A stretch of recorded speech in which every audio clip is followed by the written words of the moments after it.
podcast is part of the Sports Social Podcast Network. What we are saying, though, is that you should be confident that they're in the best shape they could possibly be in ahead of a crucial match with Arsenal. With who? With Arsenal. Fuck's sake. That was quite nice, that link, until then. Went all Sean Connery. This is the Blue Moon Podcast. Coming up, we've got all the news and views from Manchester City's week. It's your club, and this is your show. Well, a week on from asking if Manchester City have clicked this season, here we find ourselves with a comprehensive victory at Chelsea to discuss and a crunch game with Arsenal on the horizon. It's must win for City, it's must not lose for Arsenal, and the feeling really has changed in the last few weeks when it comes to the title race. We'll get into all of that on today's Blue Moon podcast, including catching up with the Arsenal fan Michael Keshani. If there's confidence at the Etihad after the last few weeks, then it seems like there's nerves at the Emirates, and the dynamic ahead of this weekend's game couldn't be much tighter. We'll also look at why City tend to be in the zone when it comes to the run-in. It's 5 years since Guardiola lost a Premier League game in April, so we'll look at that. Plus, we'll cast an eye forward to the game with Burnley at Turf Moor, although the result on Sunday probably influences that one just a little bit. Here we go then. I'm David Mooney, and this week I am joined by City fan Ally Fogg. Hello, everyone. And football commentator Mike Minay. Hello there.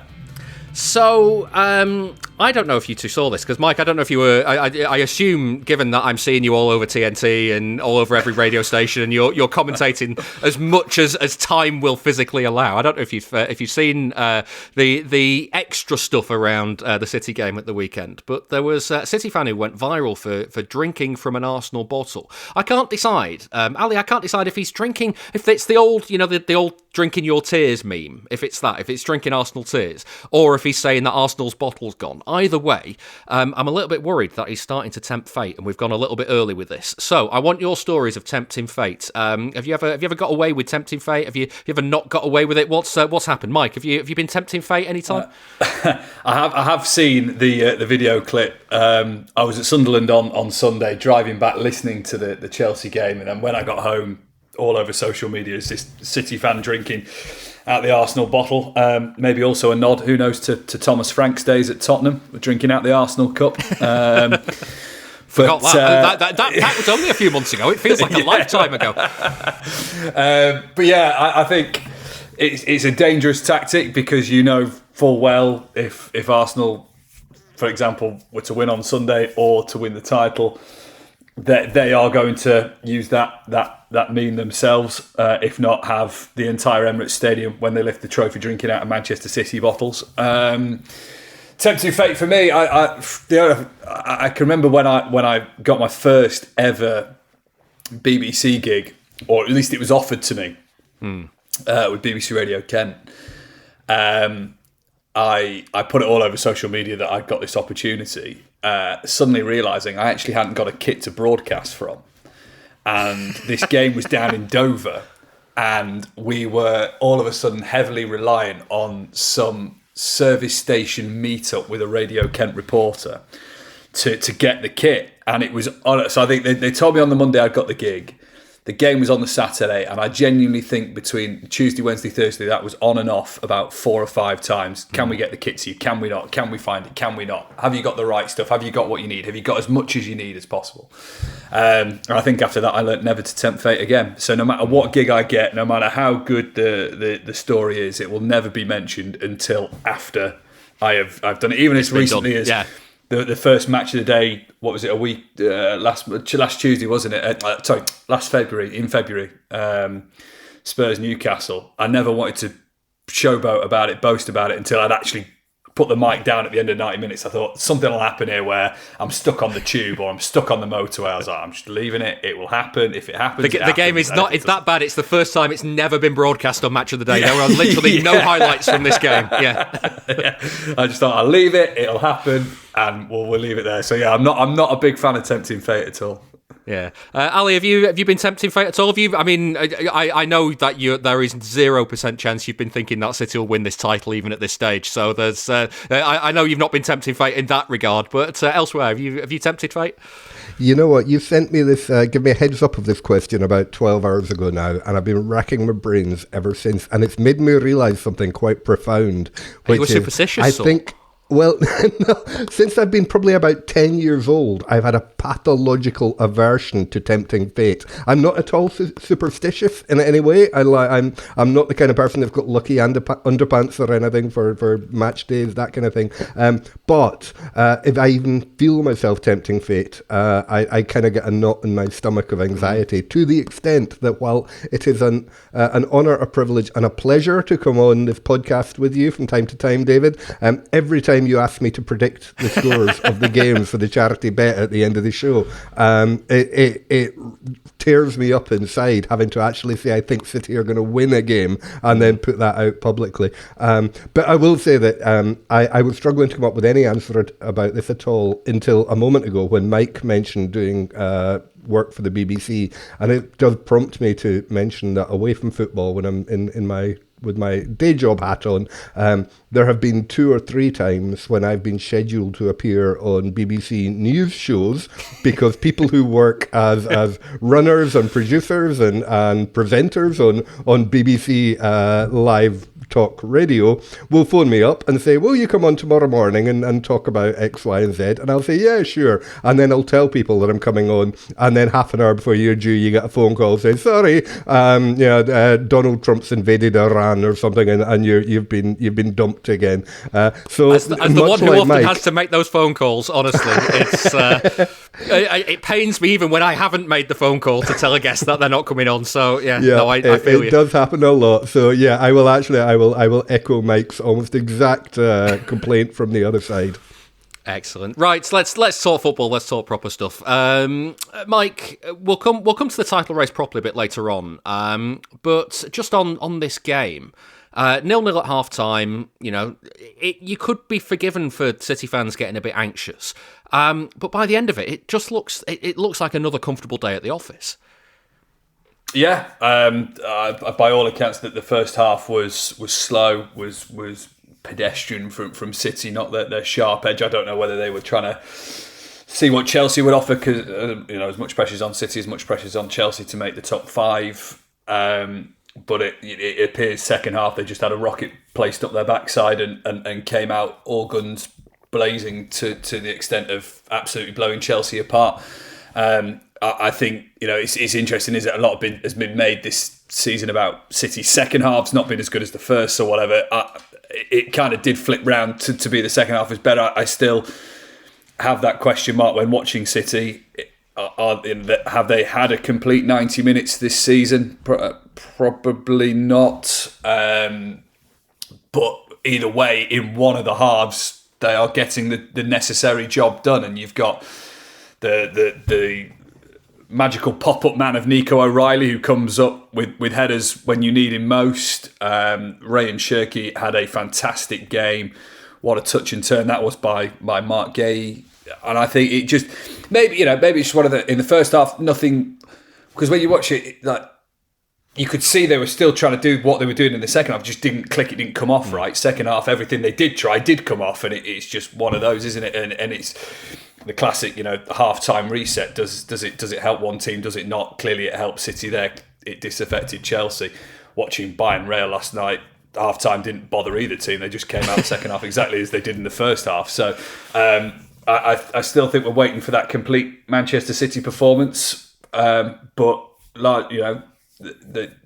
thanks to Donnarumma in the first half, a bit of fortune, although it was offside with Cucurella. The second half, they blew Chelsea away and proved that resilient quality that Manchester City just have when needing to dig deep at this time of the season. Yeah, Ali, I wonder with games like the weekend, because the first 15 minutes it did look a little bit like Chelsea are in this, and we really like they are dangerous, and City don't really look at the races. By half time, City had got a foothold in it, and then they grew through the second half. I'm not suggesting that that's intentional. I'm not suggesting that Guardiola was saying, look, lads, start slowly and build into this. But there is the sort of, you can see a pattern with Guardiola teams that they don't kind of fall into that trap of like the tone being set in the first 15 minutes or so. They are able to just keep doing what they're good at and build to the end of it. I mean, by the end of the game, there was absolutely zero question who deserved to win it. But kind of 15, 20 minutes in, it felt dicey. Do you know what I mean? I do know what you mean. I think we've now had 3 consecutive huge games in the Carabao Cup final and then the 2 league games that have followed, where exactly the same pattern has followed. We've begun quite cautiously, carefully, to the extent that it looks like a pattern. And I'm wondering, you say you're not saying that Pep Guardiola has told the players to go out and be cautious to begin with. I'm not entirely convinced about that. I mean, I'm Maybe sure that's not the wording of it.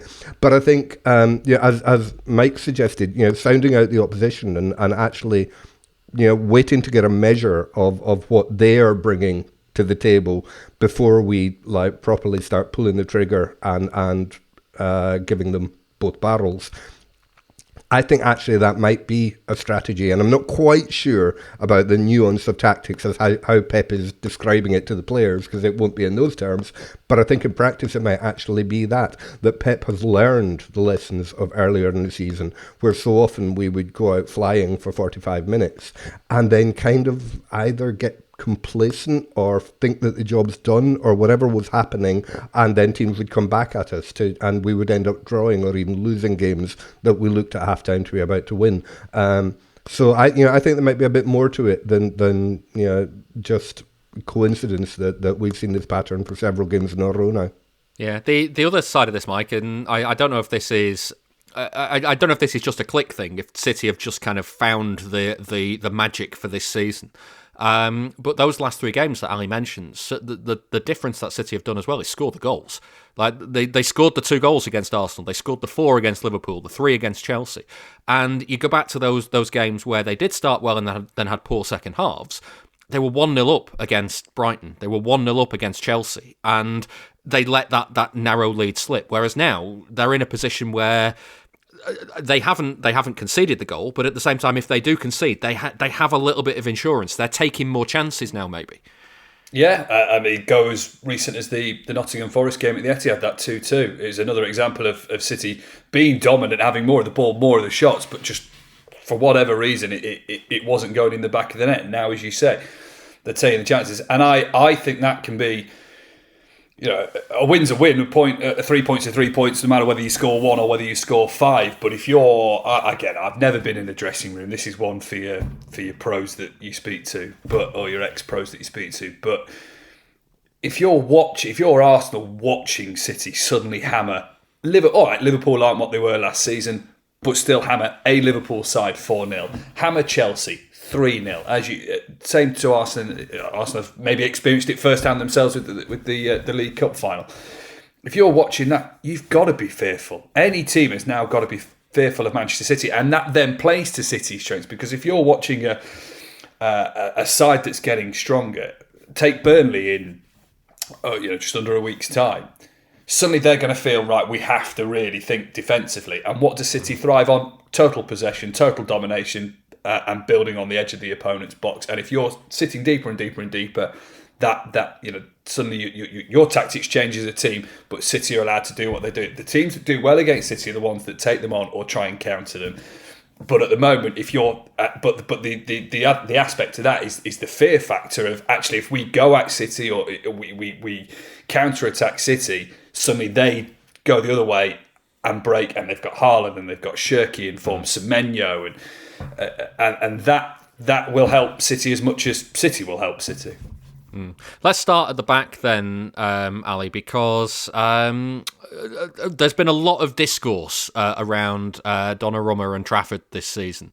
I think Donnarumma's performance at Chelsea is a real paradox, because there were moments in the game when I thought, this guy surely doesn't inspire confidence, given there was one where he punched it at the back post and he punched it to the near post, where he then ran to the near post and punched it again.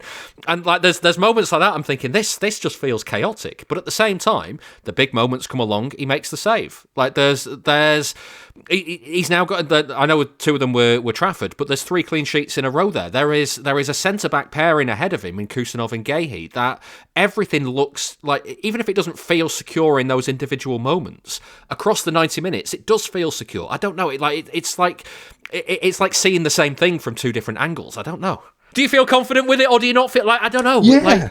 Yeah, I mean, generally when we've been in games, we're getting back closer to the kind of performances we were producing at the back in the, if you like, the heyday of Ederson, where he was winning the Golden Gloves year after year after year, without actually making many saves, because the ball just never got to the point where he was needing to.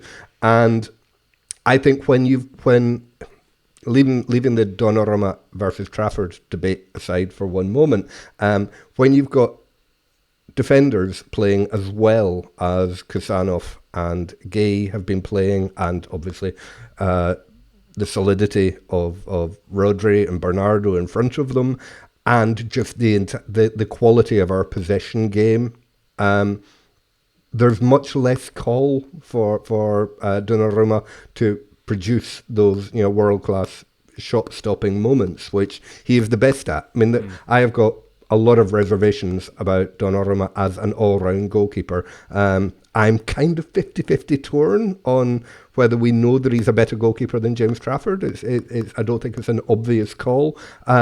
But what he has done is proven himself again and again at the very top level that he can produce absolutely world-class saves at key moments. And he will continue to do so when we need to. Mercifully, we don't need him to do it as often as we used to. And that's a great thing. And I think so much of it is actually about the players in front of him and how well they're playing rather than the actual goalkeeper himself. Yeah, a whole unit thing.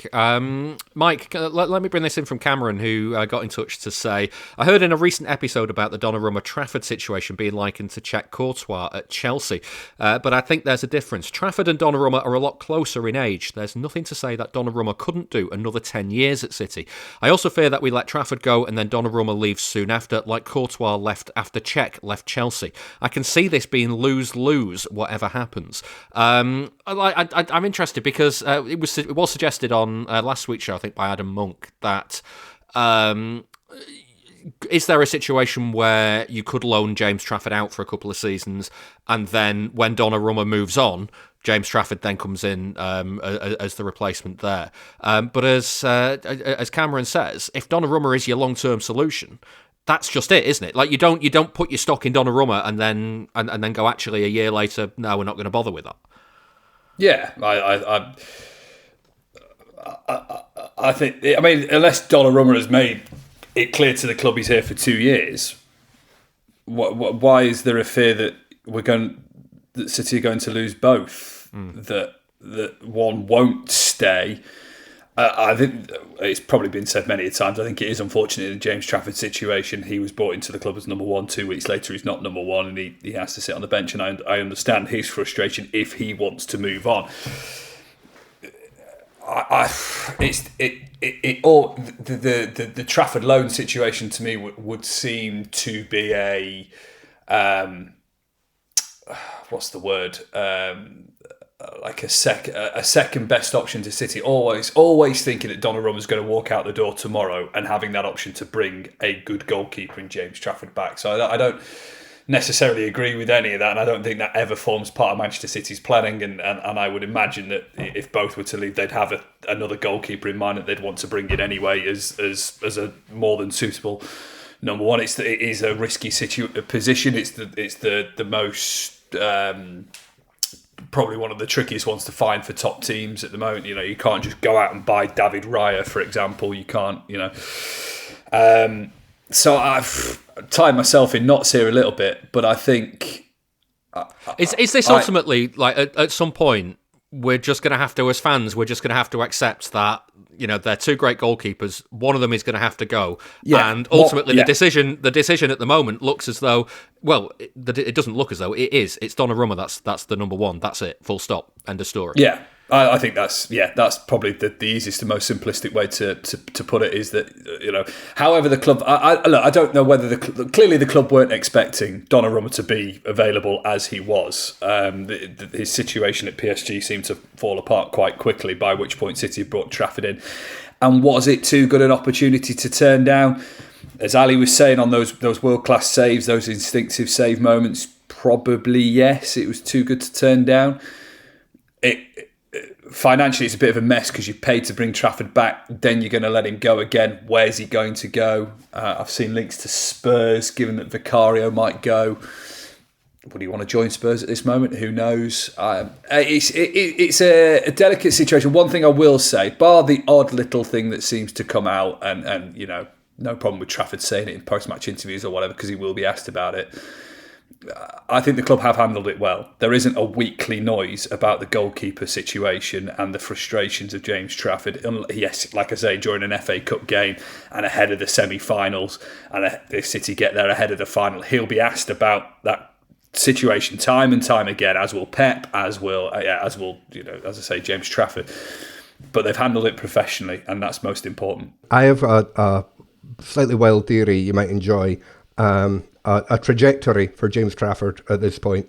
I don't know if anyone saw the first goal that Bayern conceded last night, and I don't know if anyone has been watching Manuel Neuer's approaching signs of mortality as his career moves. I mean, he must be about 50 by now. I don't know, whatever. How about this for an idea? James Trafford goes to Bayern and then comes back with Vincent Kompany in about 3 years' time. There's a song in that, isn't there, about going to another country with a in a car and picking up the manager? It's an old one. Absolutely. You can come back in the lab. I don't know what rhymes with Kompany. With Kompany, yeah. Yeah, no, I literally cannot think of any make or manufacturer of car that rhymes with that. But we've got a couple of. If your theory is correct, we've got a couple of years to think of it. So there we go. You see stats pop up all the time about clubs and players, and you want to know that exact thing about City. There's an answer. Statscity.co.uk. Want to find out all of the players who played alongside club legends like David Silva, Sergio Aguero or Vincent Kompany? Or maybe you'd like to know which team found it hardest to score past Joe Hart. You can find out City's record in every competition, at every stadium, and under every manager. Just go to statscity.co.uk and browse away. That's statscity.co.uk.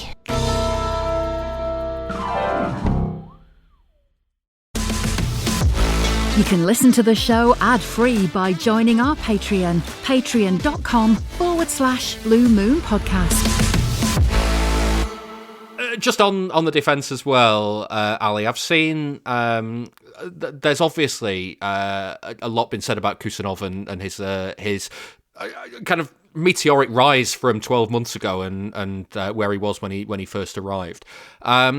Where do you think the defence is at the minute? Because you look at the work that they've done on it in the last couple of transfer windows. Kusanov came in, didn't hit the ground running, but has slowly built into it. Gahey has absolutely hit the ground running. And then behind all that, you've got Ruben Dias. And, it's easy to forget that Guardiola is there and ready to come back when he's fit again. It just feels like they're set for the next, I don't know, 5, 6, 7 years. We're absolutely flushed for world-class defenders at the moment, and it's a fabulous thing. How you balance that, how you keep everyone happy if and when they all become fit at the same time, is a big question. But realistically, if we look back at the last 10 years of our club, and probably any other club as well, how often do you have all your central defenders fit at the same time? It's not something that it often becomes a problem. But when Pep has got decisions to make, it will be a very juicy decision indeed, because Kusanov and Gay have been absolutely outstanding. They seem to complement each other. I like to make musical metaphors with my football, and when you've got a centre-back pairing, sometimes they're like a Simon and Garfunkel duet where they're both singing in perfect harmony with each other, and sometimes it's more like a Sonny and Cher kind of thing where one of them sings and then the other one. And with Kusanov and Gay, it's like the Sonny and Cher thing, that one of them has their moment in the sun and they do the perfect thing while the other one isn't even on camera or in your field of view. And then a moment later, it'll be the other way around. And they do. It's almost like the weatherman, the weatherwoman in a cuckoo clock or whatever. One comes out and the other one goes in, and they do just seem to have a perfect complementary relationship. And that's quite different, I think, to when Stones and Laporte, for example, seem to have an absolutely perfectly harmonised double act, where the two of them were acting together in tandem. However it works, it's absolutely working, and long may it continue. So you went for musical acts, and I as you were talking about pairs of musical acts, all I could think of was pairs of comedians. So are they Morecambe and Wise, or are they like Abbott and Costello, or French and Saunders? Like is one the straight man and one's the ones that one delivers the punchline? Is that what they are? Well, I think we have had times when we've had like Otamendi and like various other figures. I don't want to name too many names where it has been a bit more like that, but no, we definitely don't have a straight man and a clown at the moment. It's definitely two virtuoso musicians playing in a concert, I reckon. Yeah, probably the better metaphor. Mike, let's move forward a little bit, but stick with defence, if that makes sense, because Nico O'Reilly now has 6 goals in his last 10 games, which, I mean, for a youngster, full stop, is a pretty good return. But for a youngster playing out a position at left back, but actually being asked to do midfield things in the final third, like, that doesn't make sense.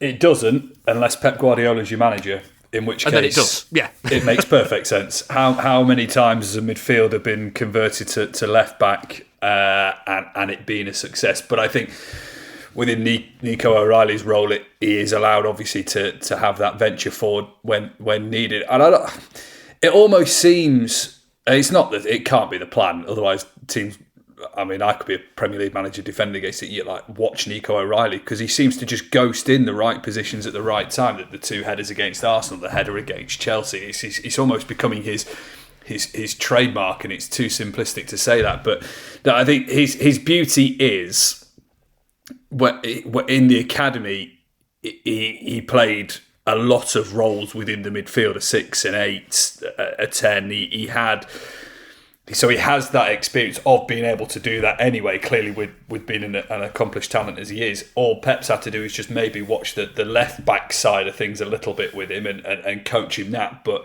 what he's clearly seen is within his plan is a young lad, fresh, nurturable. Perhaps some of the previous players that have done the left back role have been a little bit longer in the tooth in the midfield role, and therefore you've really got to manage them. And yet Nico is doing what seems to be Nico things at the moment there. And he found space in the box really well, Ali, and he was found in that space by Rayan Cherki, who has had a lot of love this last week. He's been steadily growing into this team, whilst also being an absolute maniac. Yeah, I'm not sure those things are entirely unconnected. I think one of the reasons Rayan Cherki has been so effective in the last few weeks is kind of his tomfoolery. It's not even. I don't know how willful it is. I think it was. Can't help himself, can he? Just it's like a little itch that he's got a scratch. Yeah. He's just, as Bobby Robson said of Gaza, he's daft as a brush. So it comes naturally to him. But I think as a consequence of that, people don't appreciate just how targeted and functional his moments of madness are. The little chip up and volley over Cucurella in the Chelsea game down the wing, where he just dropped that ball to Semenyo at his feet and sent him away. He'd done it before against West Ham earlier this season as well. Or even the ball juggling, which caused so much chatter a few weeks ago. When he's playing keepy uppy in the wing, it's not entirely. It's not showboating. What it was doing, it was actually winding up the Arsenal, wasn't it? It was Arsenal defenders. It was buying a bit of time. It was bringing the defence out towards him, and ultimately was buying a yellow card as well, which he did very effectively. I was going to say, he was walking straight into a shop, placing some money on the counter, going, 1 yellow card, please. That's exactly what he was after. Absolutely. And I mean, I know Pep, I'm sure Pep didn't like it. The rest, well, I certainly did. But so much of if you'll apologise, if I can apologise for the cliche, there's so much method in his madness. You know, when he produces these absolute crackerjack moments that nobody sees coming, it's not just for the hell of it, and it almost invariably delivers. He virtually never gives the ball away, and on the occasions he has given the ball away, it's when he's been playing a fairly routine, mundane pass, and for whatever reason he gets it wrong. I don't think I have ever seen Rayan Cherki do something like properly daft, like trying a Rabona and falling on his bum and giving the ball away. Whenever he's done those really wacky, crazy, spectacular things, they've had really impressive end result as a consequence. And I think that's why Pep allows him to have that liberty to basically create mayhem and mischief. Because it is effective. It's actually to a purpose. And I think that's what makes him different to so many of the kind of showboating mavericks of the Premier League. I don't know if you think back to Paolo Di Canio is the kind of person that I think of, a much less likeable character, but he would produce those similar kinds of totally eccentric moments of outrageous skill, but to much less end product. Rayan Cherki is all about the end product, and I think the kind of general air of mayhem around him has actually hidden that and disguised it more than he probably deserves. Even more credit than he has been getting is basically what I'm saying. Yeah, I saw a lovely bit of analogy. I can't remember where I saw it. It was like Rayan Cherki is David Silva, Kevin De Bruyne, and a little bit of Riyad Mahrez all into one. And I thought that's a perfect analogy of everything he can do. Spot the ball like Kevin De Bruyne has got the tight feet, like David Silva has a little bit of a showboat in him every now and then, like Riyad Mahrez, and you've got all three in one play. Not ever to be one of those three players, he will be Rayan Cherki, but to have that combination within him of those three players, what a signing City have found there. I think it's interesting as well, Mike, when you hear Guardiola speak about him, and he always says, I don't want you near Donnarumma, I want you near Haaland to do all this stuff. Part of me thinks that it's, yes, because you can be creative and unlock things. The other part of me thinks, actually, what Guardiola knows he's not going to get all the tricks and flicks out of his game. So, like, don't do that near our own goal, mate. Do it down the other end of the pitch where you're not where it's less of a risk. Yeah, fair point. I think that's probably very accurate. As actually, to be slightly critical of one of our players, one of the reservations I've got about Jeremy Doku, I have very few reservations about Jeremy Doku, but he does sometimes try to dribble out from his own penalty area and stuff and can get us into trouble occasionally. I don't think I've ever seen Rayan Cherki do that. Yeah. Well, Rayan Cherki wouldn't dribble it out there. He'd juggle it, flick it over somebody's head, and then backheel it through the legs. So we know that'll never happen from him. You mentioned Doku there, Ali. Him and Semenyo were coming inside to cause problems against Chelsea, Mike. It's an interesting setup that City have got them in it, with the wingers actually not being as wide as they might otherwise be, but also holding the width at times. It's really hard to play against. You don't really know what you get. You see the two on the team sheet, and you don't know. Are they going to be wide today? Are they going to be inside? You don't know. Which is the beauty of it, because I think for a sustained period of time, City have been a little bit predictable. Particularly if Bernardo Silva's on the right, you know exactly where that ball is going to end up. It'll be cut in from the right-hand touchline. He will dribble into the corner of the penalty area. He will not take wingers on and can had it a little bit under Riyad Mahrez if he was ever on the right. Nice to see Jeremy Doku scoring against someone that isn't Liverpool, I have to say. I hadn't noticed that it was always Liverpool. Is it always Liverpool? Not quite, but he's got a. I've got a mate who's a Liverpool fan who always says it'd be nice to see Jeremy Doku turn up for his one game this season. I think he's got a couple. He's not scored many, has he? But I think a couple of them have been against Liverpool.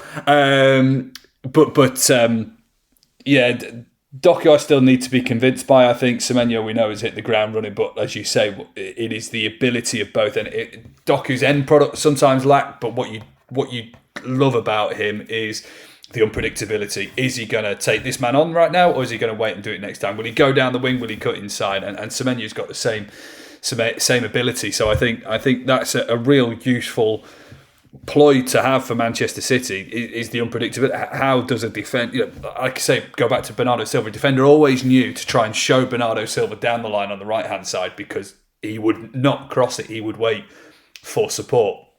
What do you do with Semenyo and Doku? Doku's a dancer and Semenyo strong on both feet. So how do you show them the weaker side of their game? I don't think you can. Now, we'll come to the elephant in the room of all of this is that this is all building up to that Arsenal game. We've been getting dangerously close to the old how can anyone compete with City narrative in the last few days, despite the fact that if City don't win on Sunday, then the title is out of their hands again. Nevertheless, there's been talk about how good City's record is under Guardiola in the month of April compared to Arsenal's under Arteta. So let's take a closer look at why City tend to be so good at the business end of the season. Here's Sam Rosbottom.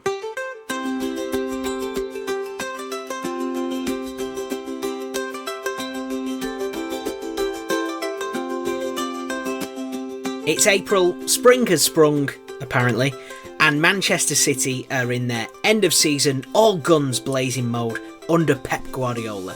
Possibly. The stats suggest this is when his City teams come alive. It's 4 years since they lost any match in April. 27 unbeaten and 24 wins since then. And it's 5 years since they lost in the Premier League during this month too. I wonder now at this stage of the season how much it does come down less to kind of tactical discipline and strategic thinking and more to do with psychology. That's the journalist Rory Smith speaking on the Monday Night Club on BBC 5 Live. Guardiola has played 32 games in April in the Premier League and won 29 of them. Whereas Arteta's win ratio drops through the season, which I think is probably natural and everyone's does, but it goes down to about 41% in April. I've got it in April here. Guardiola's won 30 from 38, that's 79% in April. Arteta's won 11 from 25, that's 44%. It's not the whole story, but it does kind of suggest something about Guardiola's ability to build to a crescendo. Guardiola in these like really high pressure moments is really good at them. On last week's show, we discussed if City were experiencing this season's click and if both results and performances would continue to improve. This is the Daily Mail's Jack Gaughan speaking before City added a 3-0 win at Chelsea to victories over Arsenal and Liverpool. It definitely feels like there's been a little bit more consistency and you have a better idea of what you're going to get. I think they're learning how to play with each other. There's been so many new players over the last 15 months. That's why the Carabao win was so important, because none of them, but quite a lot of them had never won any silverware before, and the first trophy for a new squad is always the most important. And you're just seeing little partnerships and relationships developing across the pitch. If something has kicked into gear in the last few weeks, though, it might be more based on vibes than anything tactical. We adjust one thing in our high pressing, and the rest tell them, guys, in this type of situation and this stage of the season, the players had to make a step up and make the difference. That was part of Guardiola's answer when he was asked why City's second half was so much better at Chelsea than the first. He claims to have mainly left it up to the players to solve the problems. Here's what Jeremy Doku told Sky Sports about Pep's halftime message. He just said that we had to, I feel like, more go to the right as well. I feel first half we were a lot on the left. On the right, where we had to have more movement in behind. And when you have more movement in behind, obviously there are other spaces that open. And he just said we had to keep on going, second balls, so that we can keep on attacking. He just told us, obviously, time is running, so we have to go and score. So how is it that we can get to April and Guardiola's team talk boils down to an instruction to attack on both sides and a rallying cry of, come on lads, just do a bit better? Let's hear more of what Pep said after the game. Well, we've done a good 3 games, but the best team in England so far is Arsenal. The best team in Europe so far is Arsenal, because the numbers are there, the consistency they had. It's what defines the teams, it's how you play. If you October, November, January, February, you don't grow as a team, and the way you play, you don't win. So we have to insist to play better and better. This is the only thing. There it is again. Just play better. It seems that by this point of the campaign, the players are so well drilled, Guardiola can just trust them to find solutions. This year, that might have been more of a challenge, given the number of new players and the state the team was in last season. But they've been fighting, really fighting, to be where they are. We won 1 title, semi-final, the other one. In the Premier League, we are there. That requires the big teams being there. Sometimes win, sometimes not, but being there. The only season it happened was last season. The rest always we were there. And this is what we have to prepare. That's all. As if it even needs explaining 10 years into the Guardiola tenure at City, but being able to peak at this stage of the season is all part of why they play the way they do. I like for the fact that being 0-3, maybe they play for that, or maybe play because we want to do it. We'll do it again. And Xavi arrived with four crosses, and Rayan Cherki arrived with 4 crosses, second balls, and start again, and find outside and inside. And always the goals are consequences, especially when you're 3. The chance that we had is the way you play. I said many times to the team, only will save us in the Premier League, in 38, the way you play. Premier League is how you grow the team and how you play good. Because if you are winning, but you play good, you are not going to win. Cannot be hide behind the results. You have to, results help for the mood, for the confidence. Obviously, it's the most important medicine. But that you have to reflect, we can do better. And in the last month, the team, grew up a lot. Maybe that's why he seems quite laid back when speaking to the media at the moment. Here's the former City midfielder, Izzy Christiansen. I think you've seen it in his body language and, the way he speaks in the presses. And I think he's coming across so calm, clear, composed. If you think back to October, November, December time and the points that City were dropping in games, and you'd be like, even in January, you'd be like, they're not going to win the league this season. You just look back on all these games and think things could be so different, but it's the way it is, and it is where it is right now. And I think whatever happens, the state that Guardiola has got his team in, it's so admirable, and they just seem so chill, so happy. They're playing some nice football. They seem calm, they're not desperate, they look focused. That describes City and Guardiola during the running for pretty much every season he's been in England. So far, any April Premier League defeats have never been critical to a title race. When Leeds in 2021 and Manchester United in 2018 won at the Etihad, City had the league pretty much sewn up already. As for losing games in the Cups, Guardiola thinks that's different. Champions League is... The keeper has to save it. The strikers have to score goals. The referees are involved amazingly in that competition. The emotions, because you concede a goal, we are out. The Champions League is not about just how you play. Premier League is another business. Just because City tend to do well in April doesn't mean we're saying not to worry and that they'll definitely win on Sunday. What we are saying, though, is that you should be confident that they're in the best shape they could possibly be in ahead of a crucial match with Arsenal.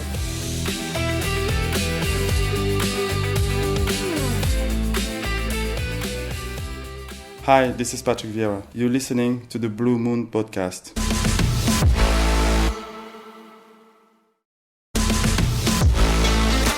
If you enjoy the show, please give it a rating and a review wherever you get your podcasts.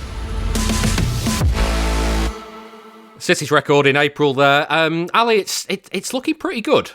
Overall in April, City have played 61, won 44, drawn 9, lost 8 under Guardiola. Convert that to just the Premier League, it's won 31, drawn 5, lost 3.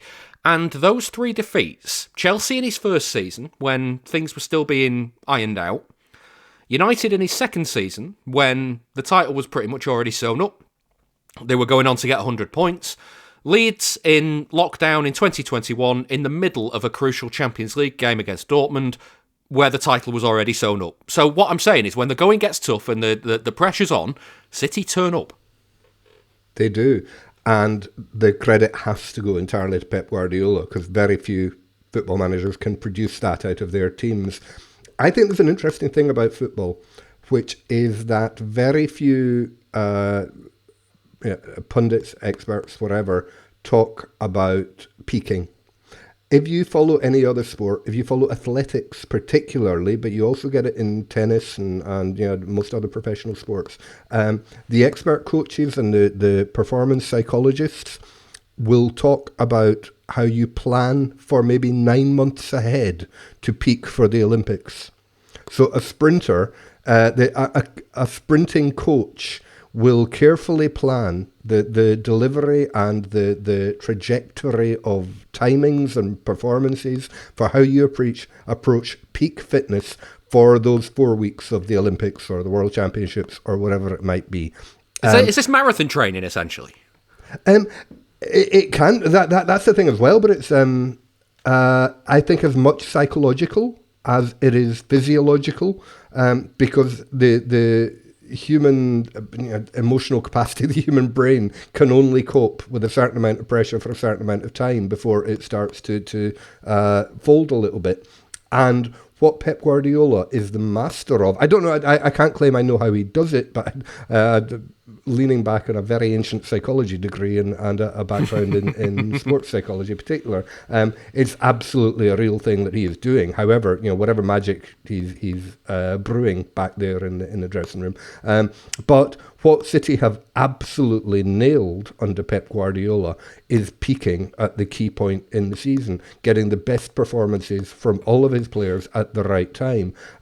Now, I think maybe there's something a little bit intuitive about how Pep is doing that. I don't know how planned, and I don't know if Pep himself will be able to write down a recipe for how to deliver this. But there's something about his managerial style and his coaching and his approach to picking teams. When, back in November, December, January, when we were all complaining about Pep messing around his selections and never picking the same team twice. And then what Pep does is he gets to some point round about March and he settles down on, this is my team for the rest of the season. And he sticks to it, and, injuries and fitness allowing, he will have his team round about the beginning of March that will carry him through until May. And he does it consistently, year after year after year, and very few other managers have been able to pull that trick off. So the numbers that you read out at the beginning are incredibly impressive. They're absolutely awe-inspiring if you know anything about performance delivery and performance management in sport. Pep has got something, and it is a very large part of his managerial genius. And like all forms of genius, it's very hard to explain or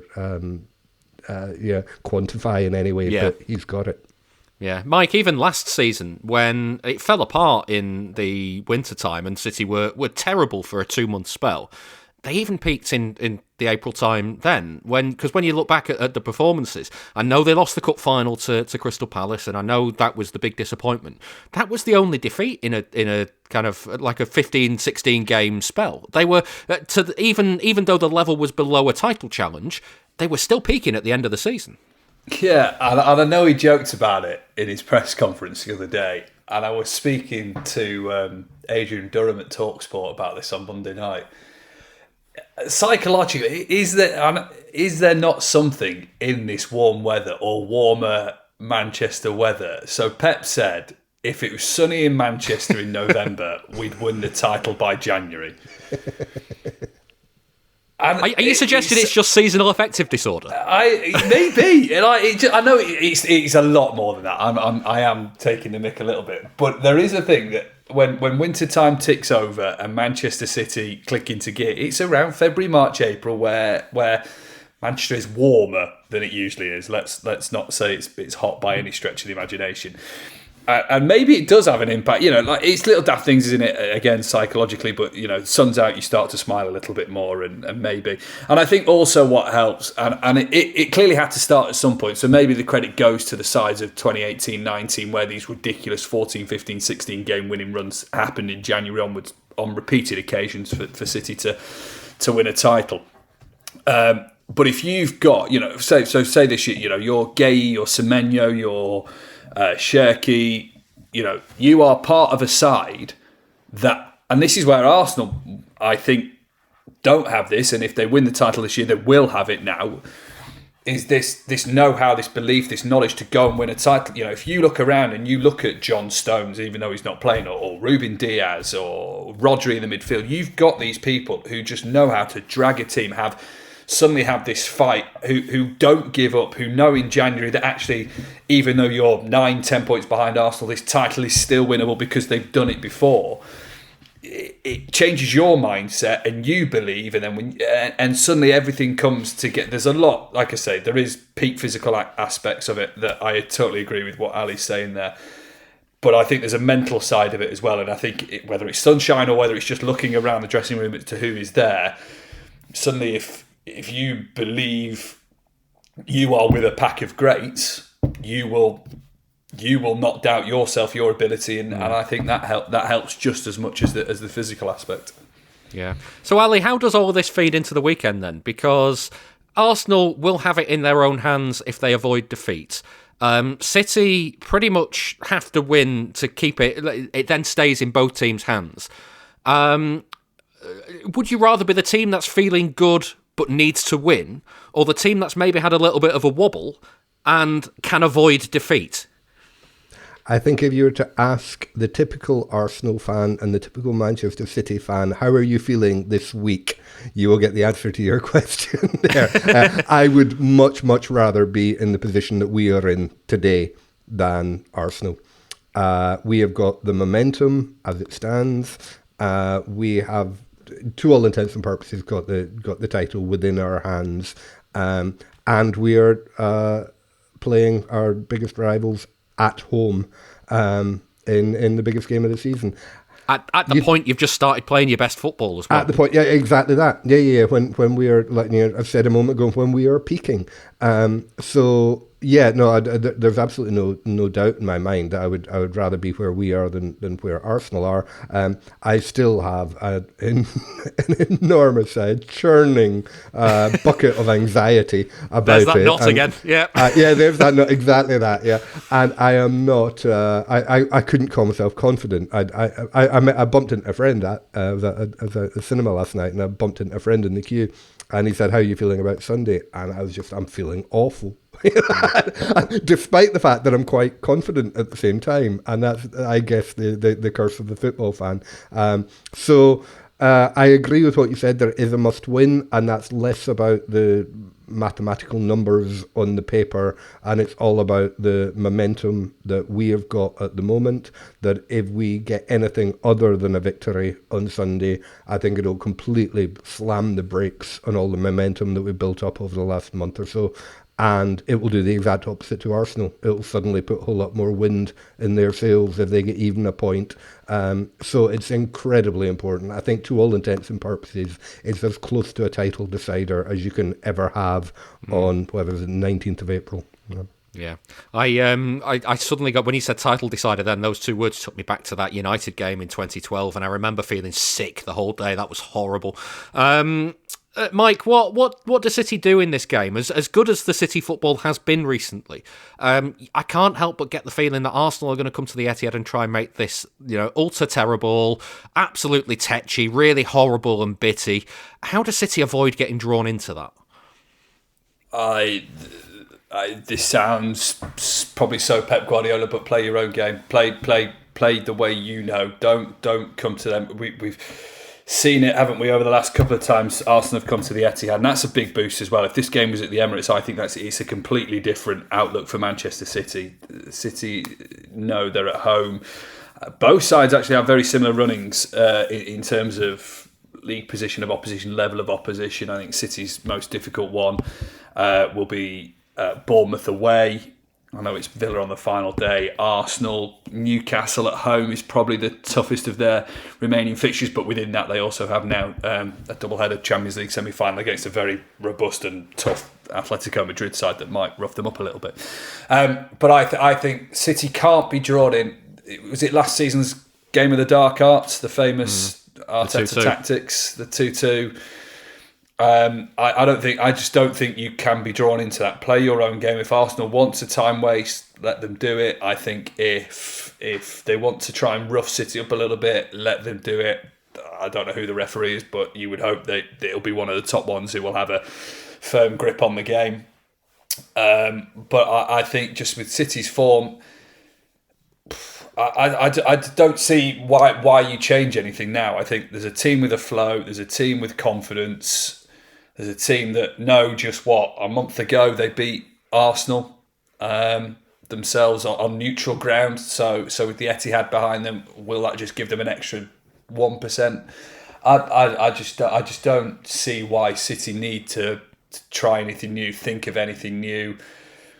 keep corners out the game if you can. Maybe that's about the only tactic I think I think you try and do. But was it Boas Myhill? It's like the old long throw thing with Stoke. Was it Boas Myhill that put it behind for a corner instead of giving away a throw in? It's like the inverse of that. Try to save the corner at all costs. Yeah. I just think I don't know. I think this game to me says a lot more about Arteta and Arsenal than it does about Manchester City. We know what City are about. I think this is a test for Arteta at crunch time, having been here, the runners up for the last 3 seasons. I think this is a big test for him and his career as Arsenal manager, more than it is for Pep Guardiola and Manchester City and what the future holds for the Blues boss, etc. I just think there's a lot more on this for Arsenal than there is for City, and the title race, win or lose or draw, is not over after the weekend. Well, hold that thought. We'll come back to that.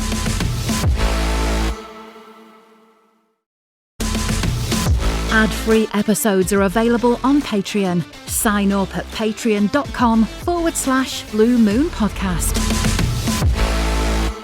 We said we weren't going to speak to Kesh again unless something major changed after the cup final. Well, something major's changed, so here he is. I started by asking how he's now feeling after the last few weeks. A lot worse than last time I spoke to you. So I actually gave it a listen back in preparation to see if I'd made a complete dickhead of myself. And it was broadly okay, but I definitely had a lot of belief that we would win the League Cup final. And that it became apparent pretty quickly within the game that wasn't going to happen. And I think you can see the cracks. I was there against Bournemouth on Saturday, and I don't know how much of it is a mental issue at this point or just a quality one, because we're playing terrible combinations of players, as in setups that aren't getting the best out of anyone. There's a lot of injuries. They're all knackered, or at least the good ones are.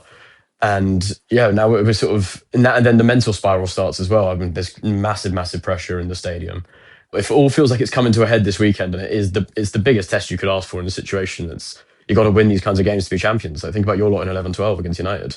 Yeah, and I'm especially thankful that you have come back, because I very much last season threw my toys out of the pram when I knew that City were going to go to the Emirates and just get absolutely battered. I didn't even bother reaching out to the point where you actually thought you'd upset me at some point. I was like, no. I did worry. I just couldn't face talking about how Arsenal were going to take City apart. And I know the situation is different this year. It's Arsenal are not in as bad a form, as anywhere near as bad a form as City were when they went to the Emirates last year. But I kind of get the sense from a lot of Arsenal fans there is a lot of anxiety, and there is a lot of feeling actually we don't really want to talk about this game, because it's one that we just have to get through, and as long as we don't lose, it's okay. But getting to that point is actually going to be quite difficult, it feels like. Definitely, and I think my feeling, if we'd won on Saturday, my feeling was definitely just get out of there with a draw. As long as we don't lose, we're completely in the driving seat. It would be really, really hard to fuck up from here. And the change now is that I feel, not that we have to win, but that in order to really take on being in the driving seat again and not feel City down our necks, as well, obviously on the literal level, that's how it is, but we need to make a statement at some point about the fact that we're ready to win this league. And every time we've had the chance, apart from Villa at Christmas, we just haven't done it. So this is probably the last big moment to do that, definitely against a big side. And this is where, as I said, this is where you see what the team's actually made of. And it hasn't given us very many encouraging signs, but we have been top all season. They're not, much as I say they are, they're not a terrible side. There is definitely, we're not going in with completely no hope, but it does just feel like the mood is different, even though, in between the 2 games that we've, that we've had, so the League Cup final and Bournemouth, we've also had a Champions League game that we won. We're going to play Sporting tomorrow. If we don't win, then that's a disaster, but we should hopefully get through that fine.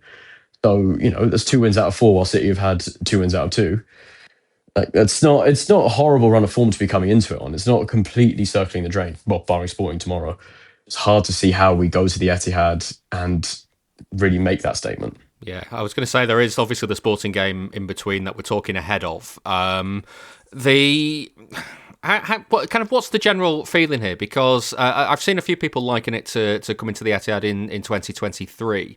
But that felt like the toys had already been like the tools had already been downed by that stage. It was like it felt like the City train was a bit too inevitable. Whereas this one, I don't know. I think a lot of people are just assuming that City are going to win at the weekend, and I'm not sure that's necessarily the case. It's hard to say. It's sort of between the 23-24 and the 22-23 coming to the Etihads, both in April. Obviously, in 22-23, as you say, there was a treble season. You lot walked past us. We all knew exactly what was going to happen. Even though I remember coming on this podcast saying, like, yeah, I'm still choosing to hope, because if you don't have hope, you have anything. Yeah, you got to have bravado sometimes, haven't you? And a bit of hope, bit of belief. Yeah. I don't think I was giving it large, but if I was, I'm sorry, because I definitely didn't believe it. But and then 23-24 was, again, it was just such a different task. And in anything, it's actually more similar to this one. But we were on such a strong, broader run of form. I can't remember where the City game was in relation to the Villa one that we actually lost, but it was the only game that we lost in the second half of that season. And now it's a very different vibe generally, where I don't think we as a fan base, I think there's not an awful lot of belief, but it's very easy to say that now on Tuesday than it will be, Sunday at 4 p.m. where you just, the belief turns up somewhere. Yeah. But the mood is definitely not good at the moment. And it's partly because we've all seen this film before in some version or another. And also, then you can say that about just about anything, because if we're gonna actually win the bloody thing, you have to rewrite these things. And this is, again, I keep saying it, but this is the chance to do it. Yeah.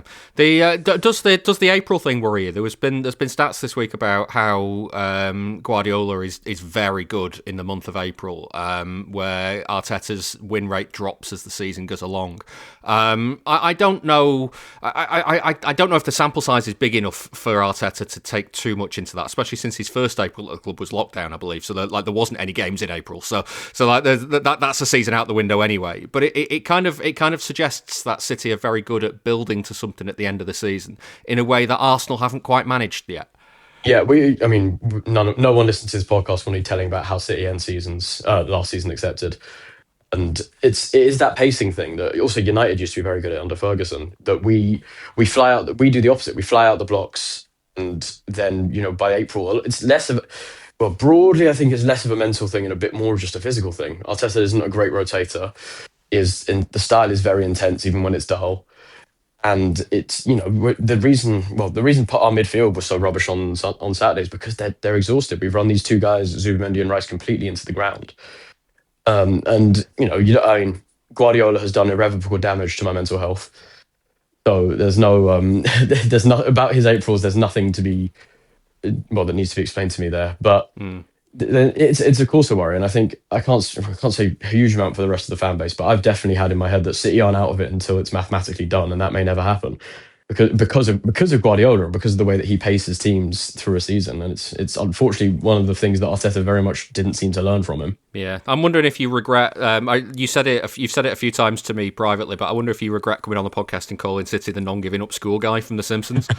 It's I think I said to you this week, but it's, even though I said it, it's an image that haunts me in my own head. Like, I think about City and I think about Skinner walking under the lake and then walking back through it. Yeah, and so then we get to Sunday, and I mean it's funny because again we've both adopted this tone of it's almost inevitable that City are going to win, but even if truth be told, if City do win at the weekend, it is still in Arsenal's hands. It's in City's hands as well, but it then just becomes a shoot off between the two sides. It's a final 5 games for Arsenal, 6 games for City. Who scores the most goals?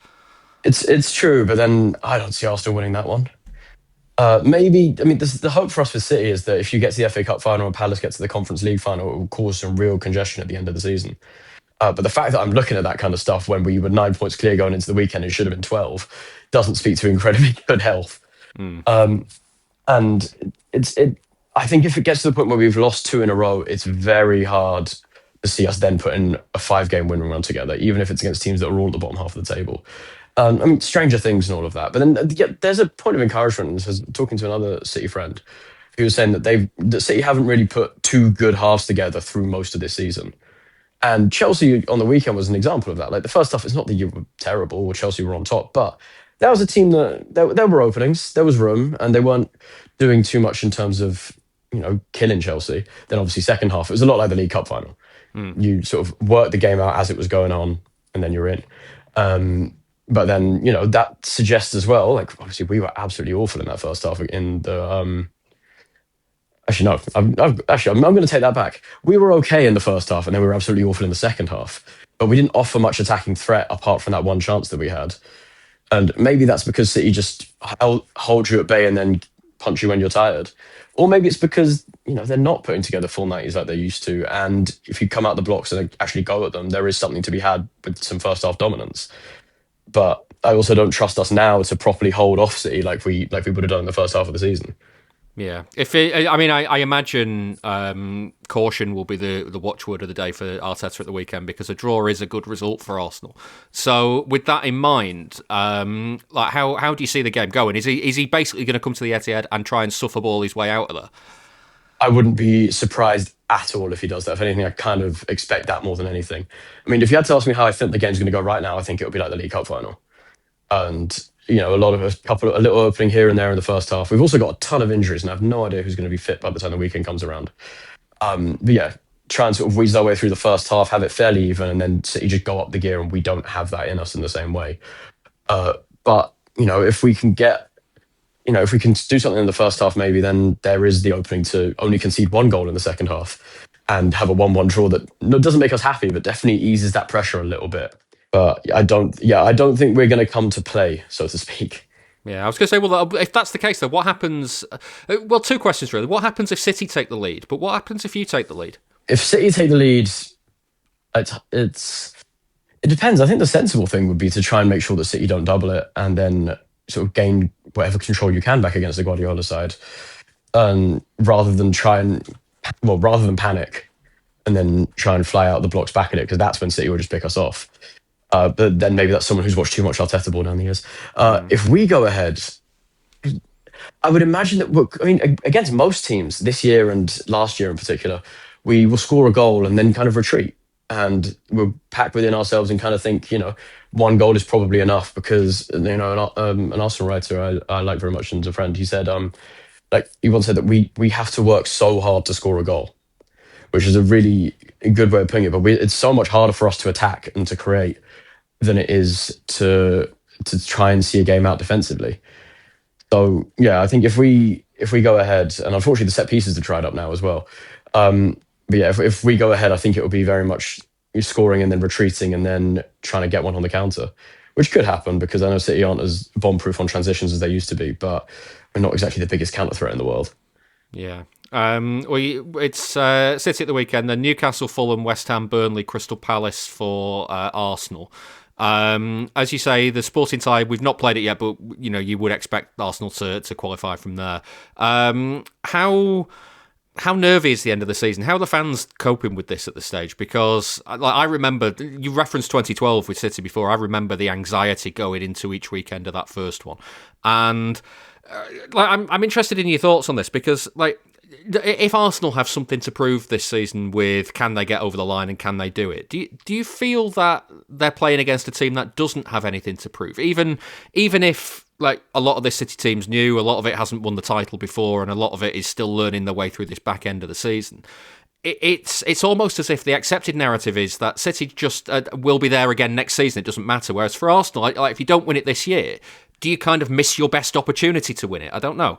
No question that this is the best opportunity we've had. And last year was also a pretty good opportunity that we pissed up the wall. And the two ones that we had that we actually made the best fist of were when City were really, the all-powering conquering force.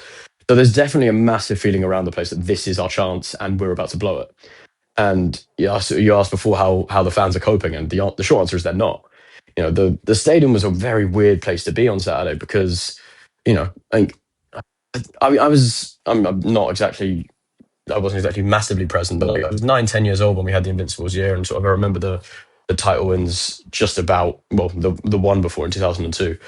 And it kind of gives you that grounding in the idea that the team will sort it out, and there was a lot more confidence in the team back then. And even as a kid, you could feel that every week. Whereas now that you can just feel that there isn't that confidence in the team around it, and the stadium becomes so nervy, and it's really counterproductive. And like, the Emirates crowd gets a lot of shit, and sometimes rightly. The problem that people will say it's quiet, and it's not especially quiet a lot of the time. The problem is it's very reactive. It doesn't set the tone at all. Which there's a chicken and egg situation there, which is they react to what they're seeing. We're playing like shit, so people are going to react like it's shit. Sometimes listen, that's not a narrative that's unique to the Emirates either. It's up and down the country, yeah. Of course, but I think it's particularly stark with our lot because everyone loses their head so much. But it means that when things are bad, everyone is so on edge. Everyone is so at each other's throats. Everyone's ready to turn on the team so quickly, and sometimes you have to just. I don't know how you make 60,000 people do it, but you just have to suspend that and say, we are I don't care if they're playing like shit. You have to encourage them. And a few years, someone mentioned a little while ago. So we played Bournemouth in 22-23. Went 2-0 down after about 15 minutes, half an hour. By 60, it was 2-2.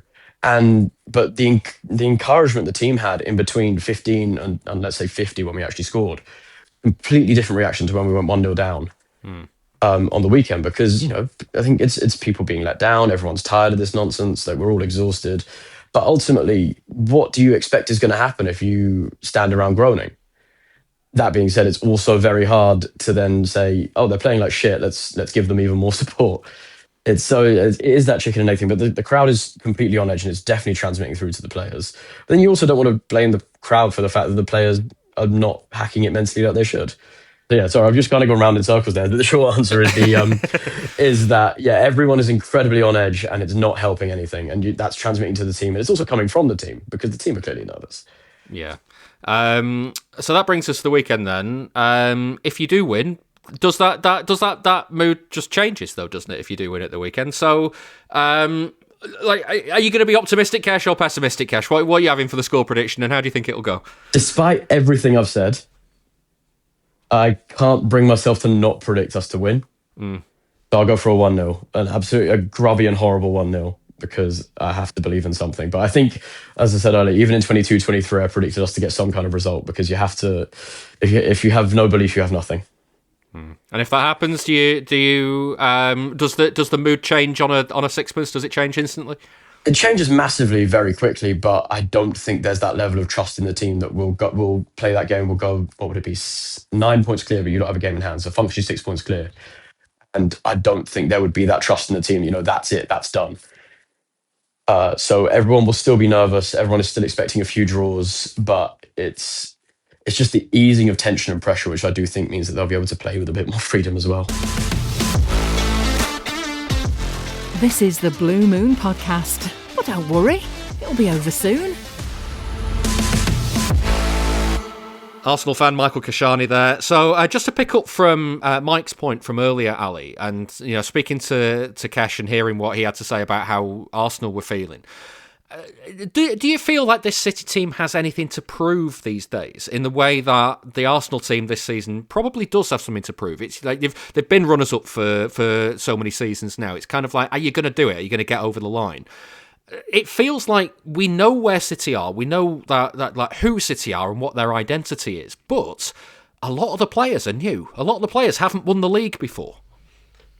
Yeah, you answered your question just before I got there. I was about to say, as a club, we've absolutely done it before, and we've got nothing to prove.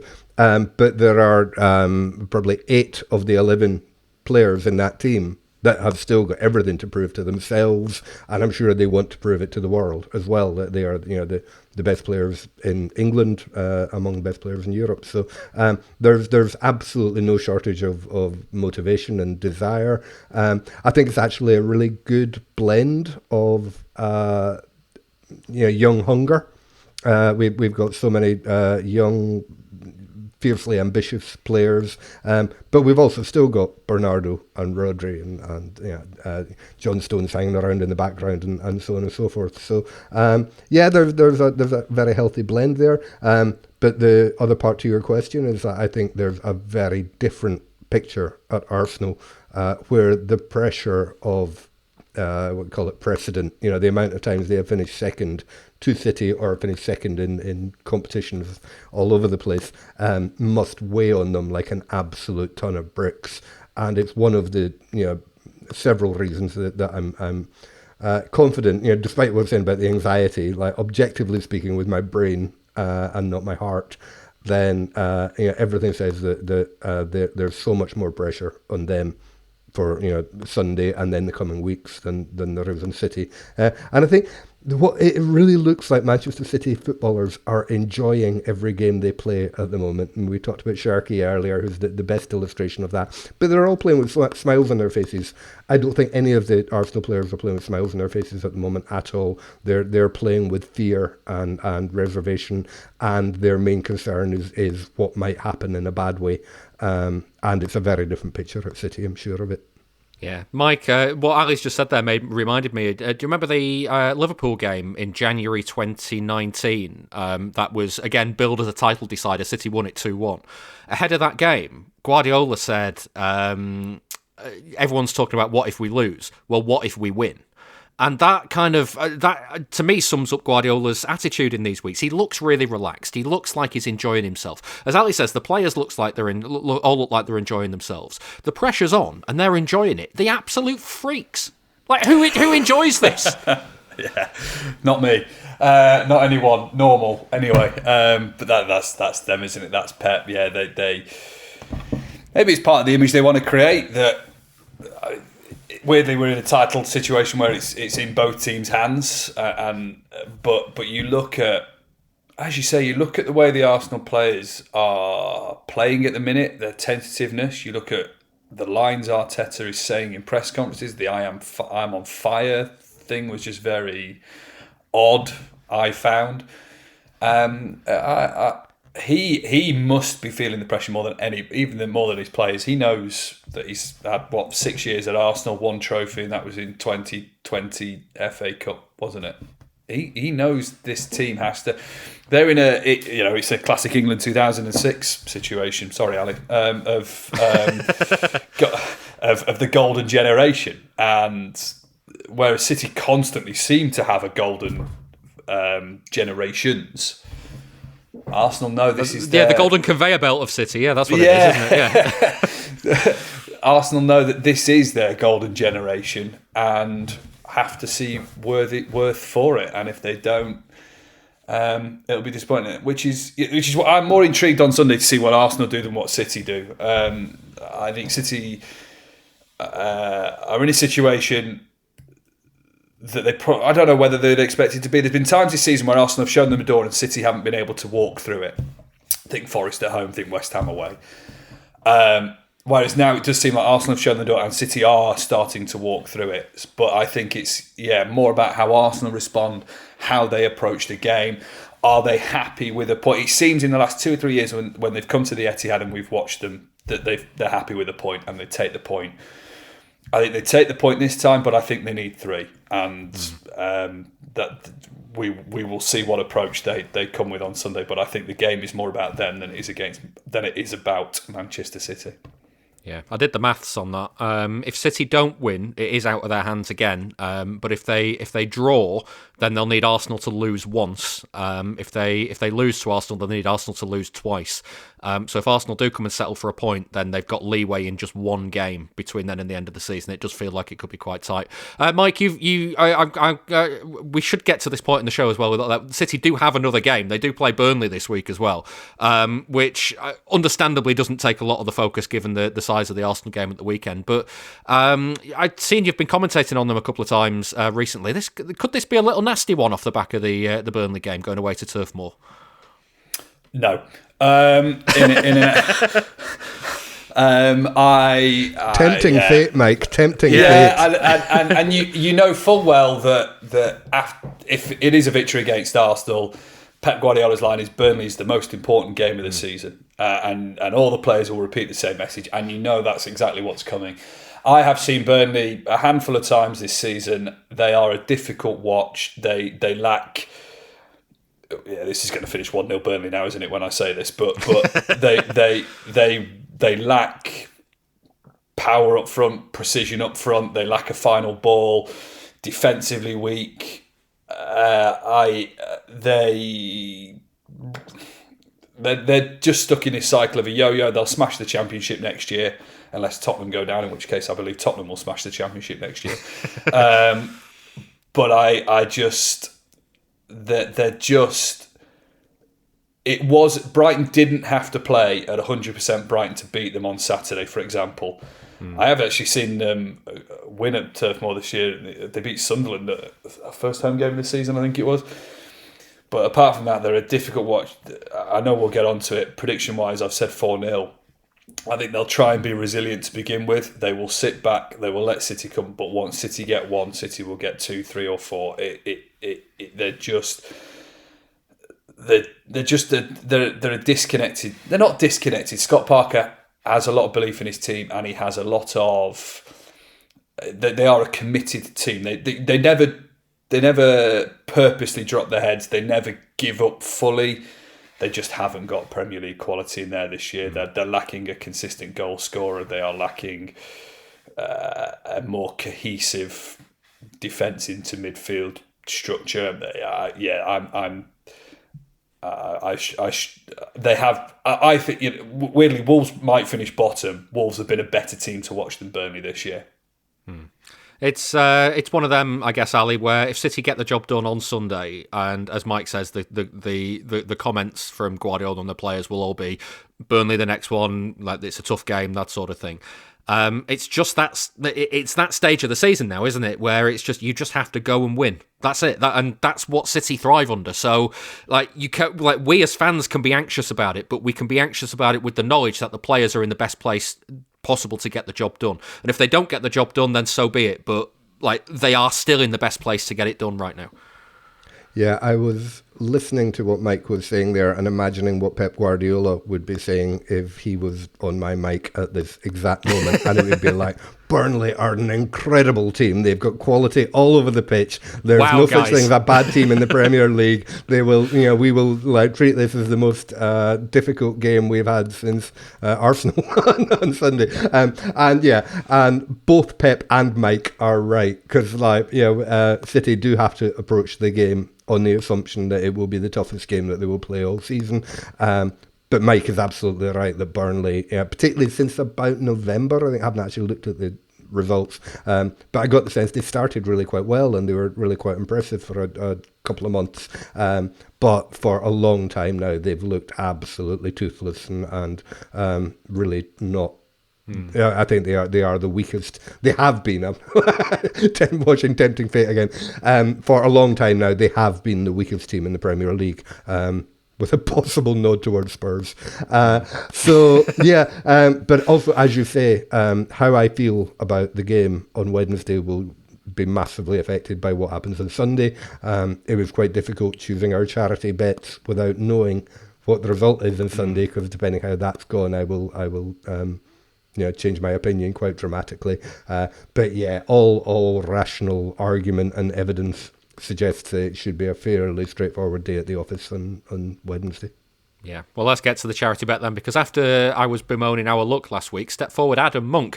He correctly predicted the 3-0 win at Chelsea, which means we're now on £640 for the season.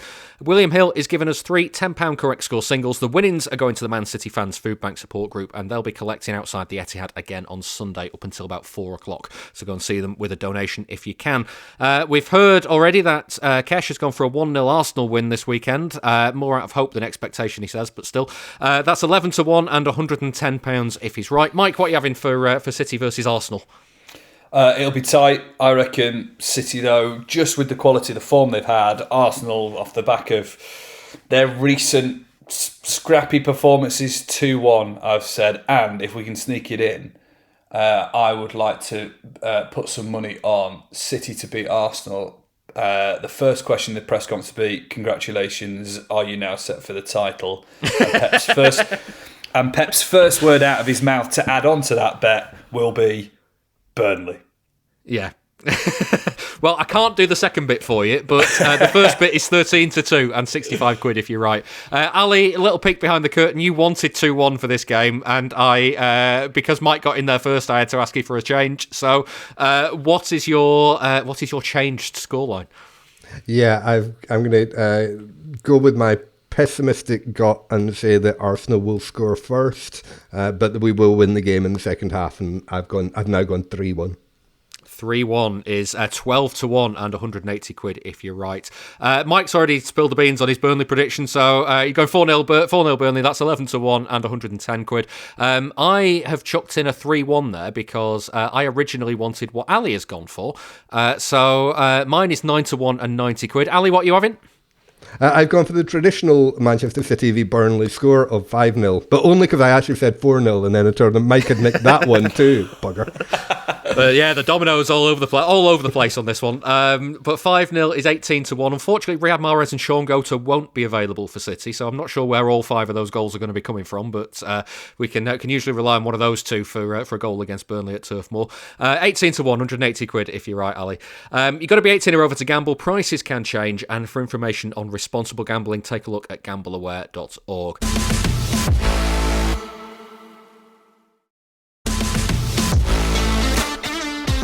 You're listening to the Blue Moon Podcast. You've made it this far, so don't give up now. We will finish with some listener questions. Get in touch for next time at bluemoonpodcast.com on Blue Sky. The email address is contact@bluemoonpodcast.com, and you can find us on Instagram as well. Just search for Blue Moon Podcast there. I specifically asked for some lighter stuff this week to help us take the pressure off, and boy, have you all delivered.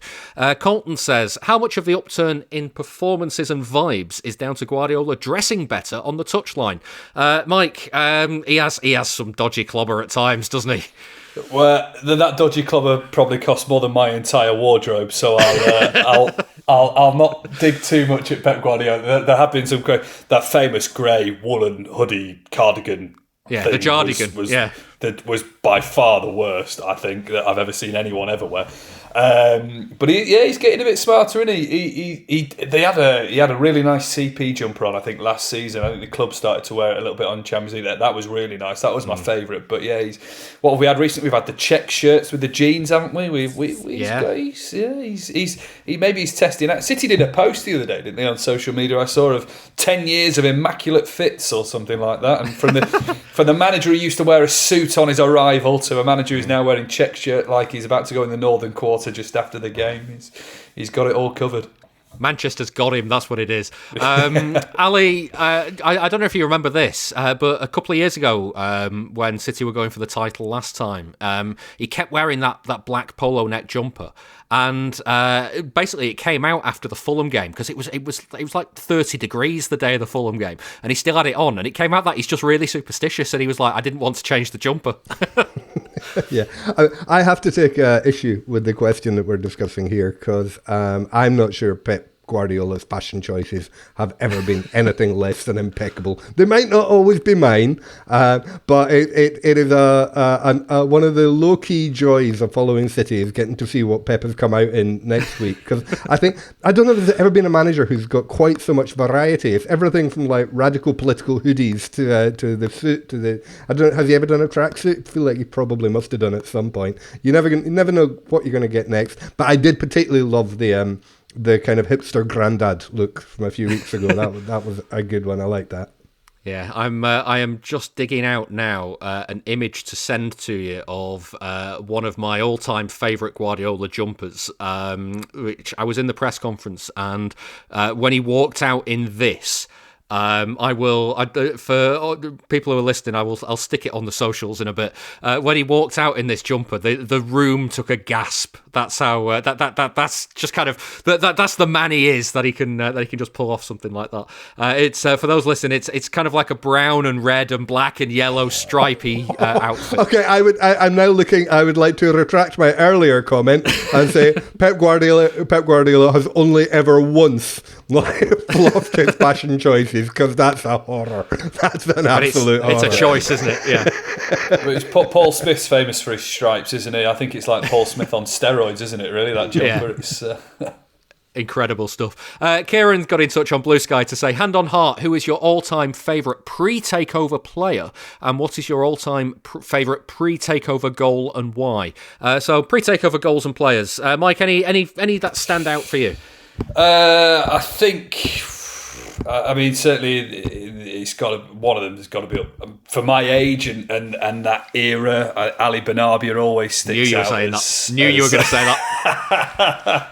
as one of the ultimates. And I think There's a couple of goals. I can't remember who scored one of them. I can only remember the commentary and the reaction, and it was a goal scored in that 01-02 title race, and the cut to the fans who were just dancing, left arm, right arm up in alternate fashion, and it was just this premature line of you're looking at the champions of the first division, and it was just all these fans having a great time.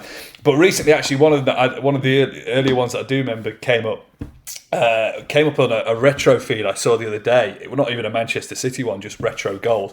Isle Berkovic against Ipswich Town in the FA Cup, supreme volley from a corner. Little certain moments, particularly that 01-02 season, I can just remember certain commentary lines, certain goals. Stuart Pearce's free kick against Watford had Clive Tilsley going. If Stuart Pearce was dreaming last night, he might have thought of a situation like this, and he scores a free kick and Clive Tilsley goes, and City are in dreamland as we go 3-0 up. So it's a bit of a crap dream, really, that, isn't it? Scoring a free kick on the opening day of the season against Watford. Maybe Stuart Pearce's time in his career, maybe that's what he was dreaming of. Having done it all, that was all that was left to dream. Stuart Pearce was dreaming of playing with the Stranglers on the stage. That's the only thing Stuart Pearce ever dreamed about. But I mean, it's I never like picking favourite goals or favourite moments, because there's so many. There's so many. People always say, the only one I ever commit to where people say, what's your favourite game at the Etihad, was Hamburg at home, and I still have that up there as my favourite game. That's the only time I'll ever commit to a definitive fixture or goal, because the rest are impossible. I've missed out so many great goals. Aguero's post-takeover, isn't he? But, Gota against Manchester United. What about Dickov at Wembley? All stuff like this. I wasn't alive in the 60s and 70s. I'm never going to commit to anything like that. Yeah, it's mine. I found this question really easy, Ali, because the answer of favourite player is Nicky Weaver, because I'm a goalkeeper, and Nicky Weaver's a lovely fella. He was a great goalkeeper. He was my goalkeeper growing up. I can't not pick anybody else. And favourite goal is weirdly, it's possibly still my favourite goal post takeover as well. Mark Kennedy at Blackburn on the final day of the season in 2000, because that was the point I knew we were going up. And that's the first time in my life City had achieved more than I expected them to. They got promotion, and that goal went in, and I knew that 3-1. City only needed a draw; they were going up. So I saw that game on Sky recently, and I still teared up when Mark Kennedy scored. And it's just one of those beautiful moments. How about you? Any favourite pre-takeover goals and players? Well, I moved to Manchester and to Platt Lane specifically in 1992 and started going to Main Road 93, 94, around then. One of the first games I was at, Terry Phelan picked up the ball in his own penalty against Spurs in the FA Cup, dribbled the entire length of the pitch, slotted it home, and that's absolutely one of my favourite goals ever, pre or post takeover. And it was one of the games and one of the goals that made me fall in love with Manchester City way back when. And from around the same time, I have to give a shout out to Kinky. Georgie Kinkladze is one of the most gorgeous players I've ever seen. And if you really want to go back, if there's anyone even older than me listening, when I was still living in Scotland and following the heyday of the home home internationals, Scotland v England matches in their glory days of the late 70s, early 80s, Asa Hartford was one of my favourite Scotland players, absolutely tremendous player. Never got the joy of seeing him play for City, but he deserves a shout too. And final question for this week is insane. So I've saved the best till last, but thank you, Rick, on Instagram, who got in touch to say, and honestly, you don't know where this is going. It's incredible. He says, back in 1998, I missed a penalty at half-time on the pitch at home to Chesterfield.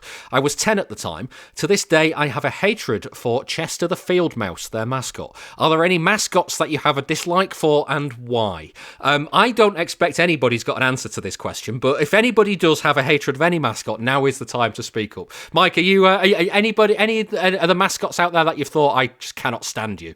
Not a hatred, but I don't get clubs that have mascots that have nothing to do with their name or their association. Like City get Moonchester Moonbeam. Cities is an alien. Cities is an alien. But Blue Moon, so you get away with it because Moon, alien, it's and maybe highly appropriate for this week. But Gunnosaurus Rex. It's got nothing to do with Arsenal. Like, Well, there's loose things like Wiggins is Krusty the Pie, Wigan, fine, I get it, you know.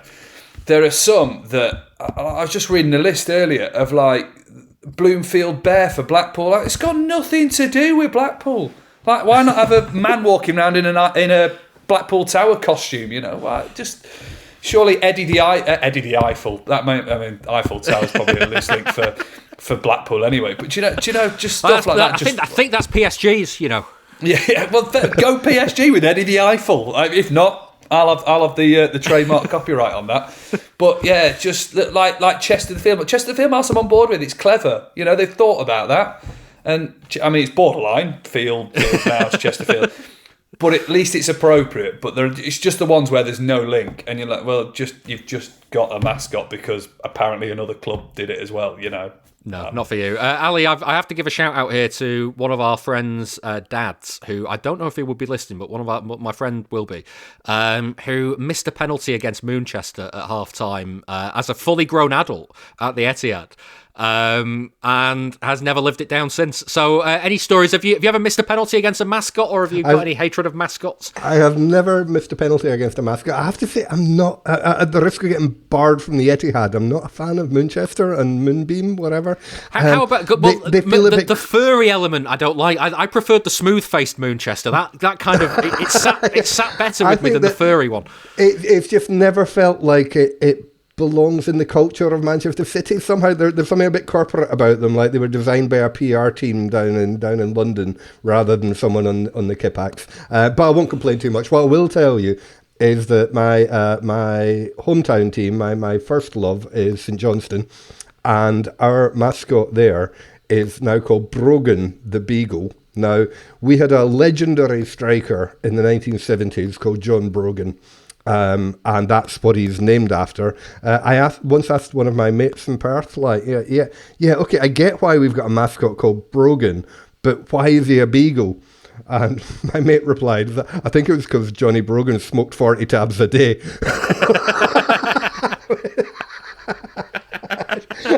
Excellent stuff. That's a joke from the pre-woke era of animal vivisection, but we're all old enough to get it. Yeah, excellent stuff.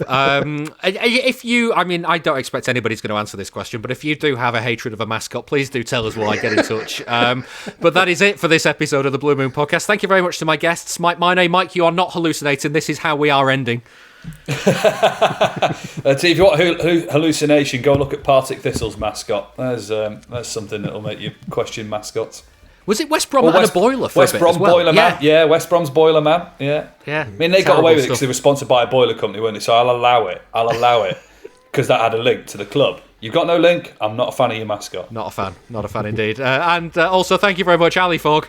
Absolute pleasure. I'm off to campaign for Hangus the Monkey in Hartlepool. Excellent. Yes, stood for election, didn't he? That was one of them. Honestly, really sorry about how they said. I think this game this weekend's getting to me. There's a clip of this week's nostalgia episode coming up shortly. That was City fan Amos Murphy from the City Ramble podcast, picking out his 5 choices for the games that made me. If you want to hear the full thing now, just head on over to members.bluemoonpodcast.com. I'll be back again next week, whatever happens against Arsenal and Burnley. See you then.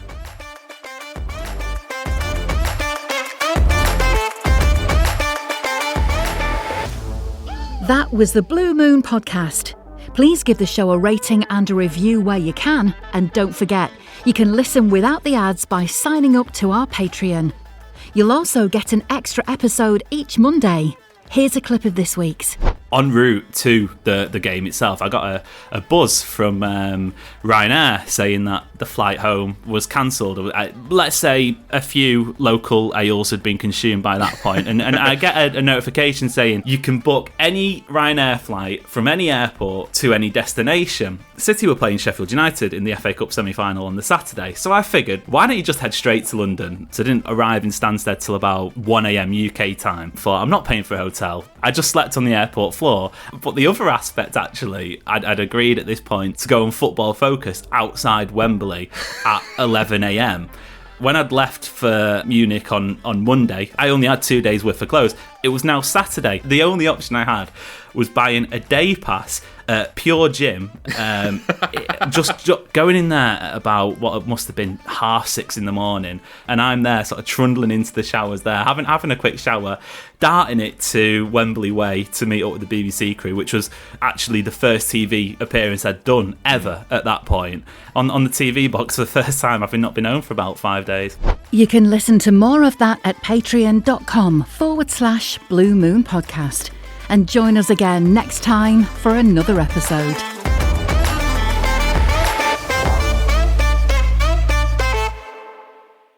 Oh, I took a swig of drink about 10 minutes ago and it's gone down the wrong way and I can't stop coughing. Right. You must have this absolute nightmare, Mike, that you get something stuck in your throat and then you've got to talk for 45 minutes. Dread it.